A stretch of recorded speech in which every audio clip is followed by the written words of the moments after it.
ભારત અને અમેરિકા વચ્ચે trade war તો શરૂ થઈ ગઈ છે. ટ્રમ્પ સાહેબનું મગજ ખબર નથી, ઘડીએ ઘડીએ ફરી જાય છે. 25% ટેરિફ હતો ભારતના આયાતી સામાન ઉપર, એને બદલે ત્યાં એણે 50% જાહેર કરી દીધું. પછી મેડિસિન્સની વાત આવે તો મેડિસિન્સ ઉપર એવું કહે છે કે અમે 500% ટેરિફ વસૂલીશું.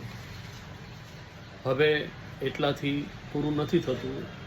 હવે એને એક બીજો નિર્ણય લીધો કે આપણે અમેરિકાની અંદર ફેસબુક અને ગૂગલમાં કોઈ પણ ઇન્ડિયન લોકોને જોબ નહીં આપીએ અથવા તો નહીં આપવાની.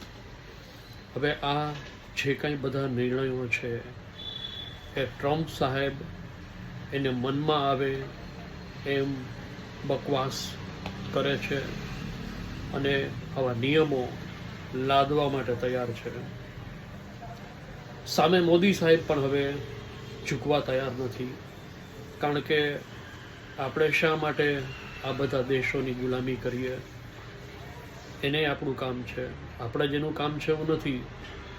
હવે બરાબરના નિયમો મોદી સાહેબે પણ એની સામે બરાબરના લીધા છે ટ્રમ્પને પાઠ ભણાવવા માટે.